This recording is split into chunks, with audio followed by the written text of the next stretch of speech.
Iran के साथ परमाणु कार्यक्रम पर वार्ता के बीच अमेरिका ने एक बार फिर सख्त तेवर दिखाए हैं। रविवार को अमेरिकी रक्षा मंत्री पीट हेग्सेथ ने बातचीत विफल रहने की सूरत में सैन्य हमले का संकेत दिया। हेग्सेथ ने कहा कि हम ईरान को परमाणु हथियार बनाने से रोकना चाहते हैं और इसके लिए कूटनीति का इस्तेमाल प्राथमिकता है। बातचीत अगर विफल रही तो फिर सेना बड़े पैमाने पर कार्रवाई करने के लिए तैयार है। पीट से पहले अमेरिकी राष्ट्रपति डोनाल्ड ट्रंप भी कह चुके हैं कि ईरान के परमाणु कार्यक्रम पर ओमान में बातचीत विफल रही तो इजराइल के साथ मिलकर तेहरान पर सैन्य हमला संभव है। भारत का जो दक्षिणी हिस्सा है वहां से 1140 मील दूर समुद्र में एक छोटा सा द्वीप समझ लीजिए जिसे डिएगो गार्सिया कहा जाता है। वहां अमेरिका ने अपने सबसे खतरनाक B-2 स्टेल्थ बॉम्बर्स को तैनात कर दिया है। ये सबसे आधुनिक बॉम्बर है जो 25 टन तक का बॉम्ब अपने साथ ले जा सकता है और ऐसे बॉम्ब भी ले जा सकता है जो असल में एटॉमिक वॉरहेड से लैस हो। 2018 में तब भी डोनाल्ड ट्रंप राष्ट्रपति थे। उन्होंने जो समझौता किया था ईरान के साथ उससे खुद को हटा लिया था। उन्होंने ईरान पर फिर से सैंक्शंस लगा दिए थे, आर्थिक प्रतिबंध लगा दिए थे, ये कहते हुए कि आप पारदर्शिता नहीं बरत रहे हैं, आप अपने परमाणु कार्यक्रम में बैलिस्टिक मिसाइलें, ऐसे परमाणु हथियार भी बना रहे हैं जिनके बारे में आप दुनिया को नहीं बता रहे हैं और इस तरीके से आप अपने किए हुए समझौते पर खरे नहीं उतर रहे हैं। इसलिए अमेरिका ने ये कहते हुए खुद को वो जो ज्वाइंट ट्रीटी हुई थी जिसमें 6 मुल्क शामिल थे, उसमें अमेरिका था, उसमें ब्रिटेन था, उसमें चाइना था, उसमें रशिया था, फ्रांस और जर्मनी थे, इन्होंने मिलकर एक ट्रीटी की थी ईरान के साथ जिसको ज्वाइंट ट्रीटी कहते हैं। प्लान ऑफ एक्शन को लेकर ये ज्वाइंट ट्रीटी थी। प्लान ऑफ एक्शन परमाणु जो ईंधन है ईरान के पास उसका इस्तेमाल वो किस तरीके से करेगा इसको लेकर एक ज्वाइंट प्लान ऑफ एक्शन था। लेकिन अमेरिका ने खुद को इससे हटा लिया था 2018 में ये कहते हुए कि ईरान खरा नहीं उतर रहा है अपने कहे हुए पर। असल में ईरान के सामने अमेरिका ने कई शर्तें रखी और उसको अमेरिका के मुताबिक ईरान मान नहीं रहा था। ट्रंप ने एक बार फिर से बातचीत के लिए एडवांसमेंट्स किए हैं, एक तरीके से इनिशिएटिव्स लिए हैं, लेकिन चेतावनी भी दी है कि अगर ईरान के साथ बातचीत कामयाब नहीं हुई तो उस पर सैन्य कार्रवाई की जाएगी और इसीलिए डिएगो गार्सिया में वो बॉम्बर्स जिनके बारे में मैं आपको बता रहा हूं तैनात किए गए हैं।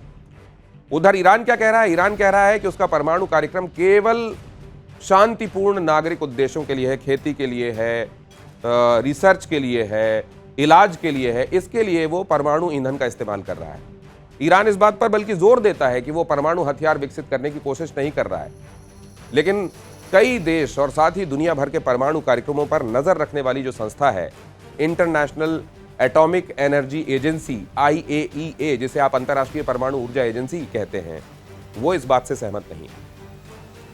पहली बार साल 2002 में ईरान के गुप्त परमाणु ठिकानों के बारे में दुनिया को पता चला था और उसी समय यह लगा था कि ये गुपचुप तरीके से ईरान क्या कर रहा है।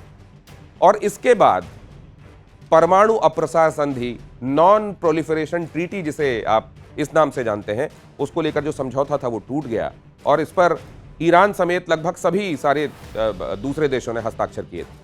लेकिन क्योंकि NPT की जो शर्तें थी उसके मुताबिक आप गुपचुप तरीके से ऐसे काम नहीं करेंगे जिसमें दूसरे देशों को यह संदेह हो कि आप चोरी छिपे परमाणु हथियार बना रहे हैं, और ईरान ने कुछ वैसा ही किया, इसलिए NPT की वो शर्तें अपने आप टूट गई।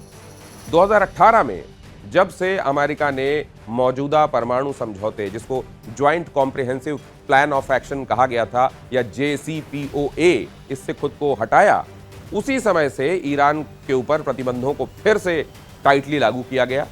और इस फैसले के विरोध में ईरान, जाहिर है ईरान में इसको लेकर प्रोटेस्ट हुए। ईरान में ये कहा गया कि अमेरिका हमारे हितों की अनदेखी चाहता है, दादागिरी चाहता है वो टर्म्स डिक्टेट करे, हम उसको फॉलो करें।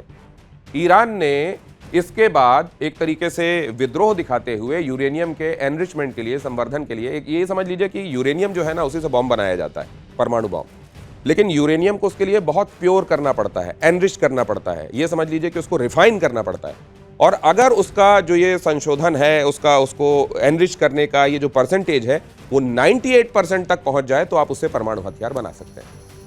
तो उसने क्या किया, कई एडवांस सेंट्रीफ्यूज मशीनें अपने यहां लगा ली, लेकिन JCPOA के तहत ये मना था कि आप अपने यहां इस तरह की सेंट्रीफ्यूज मशीनें नहीं लगा सकते। परमाणु हथियार जैसे है कोई मुल्क अपने यहां पे जो उसने ये न्यूक्लियर फ्यूल रखा हुआ उसको एनरिच करते करते 90% एंड अबव की शुद्धता को हासिल कर लेगा तो वो हथियार बना सकता है।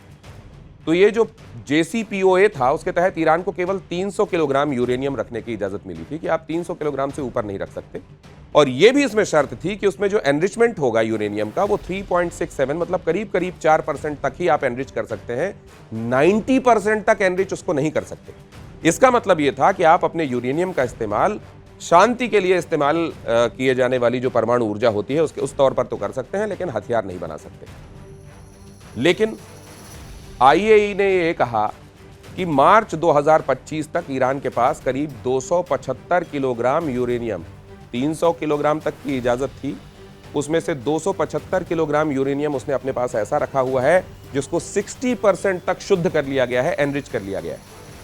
अब अगर ईरान यूरेनियम को और शुद्ध कर ले तो ये करीब करीब आधा दर्जन के आसपास परमाणु हथियार बनाने के लिए काफी यूरेनियम होगा। ये 275 किलो 90% तक जिसको एनरिच कर लिया। मीडिया रिपोर्ट्स के मुताबिक अमेरिकी रक्षा मंत्री पीट हेग्सेथ ने ओमान में ईरान के साथ हुई शुरुआती बातचीत को सकारात्मक और अच्छा कदम बताया है।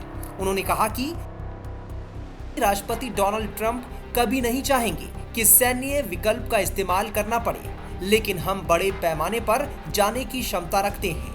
मैं कहूंगा कि हम सैन्य कार्रवाई करना नहीं चाहते हैं, लेकिन ईरान के हाथों में परमाणु बम जाने से रोकने को जरूरी हुआ तो ये भी किया जा सकता है।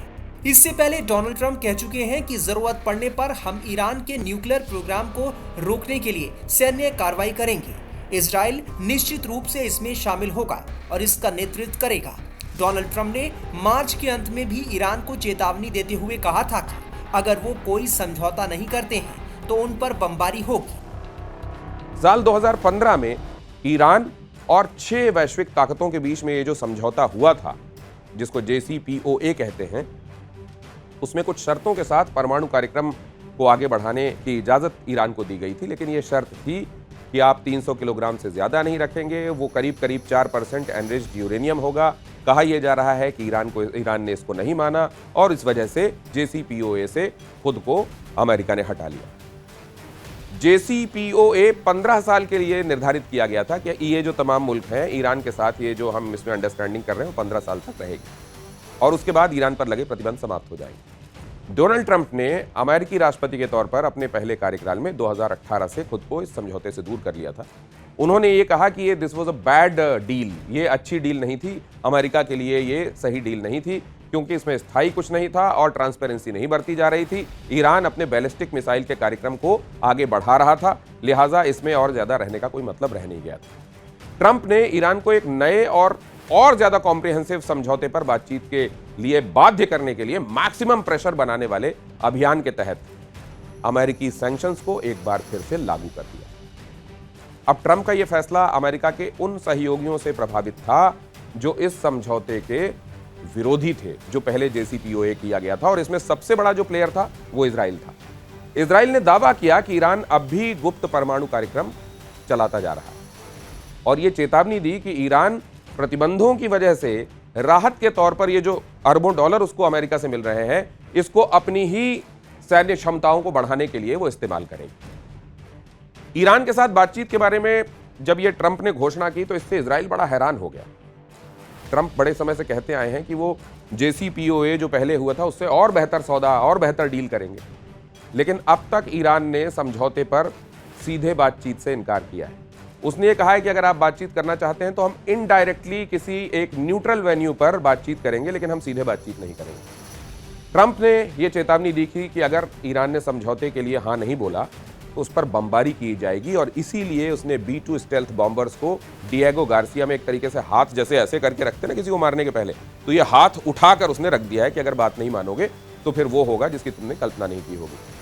ट्रंप के जो राष्ट्रीय सुरक्षा सलाहकार हैं माइक वॉल्ट्ज, उन्होंने कहा है कि ट्रंप ईरान के परमाणु कार्यक्रम को पूरी तरह से खत्म करना चाहते हैं। उन्होंने ये भी कहा कि ये ईरान का जो यूरेनियम एनरिचमेंट का कार्यक्रम है ये सशस्त्रीकरण है और ये एक स्ट्रैटेजिक मिसाइल प्रोग्राम है। वहीं जानकारों का दावा है कि ईरान परमाणु हथियार बनाने के करीब है। इससे अमेरिका और उसके सहयोगियों में डर है। हालांकि ईरान ने परमाणु हथियार बनाने से साफ तौर पर इंकार किया है। अब देखना होगा कि ओमान में ईरान और अमेरिका के बीच हो रही वार्ता का क्या निष्कर्ष निकलता है।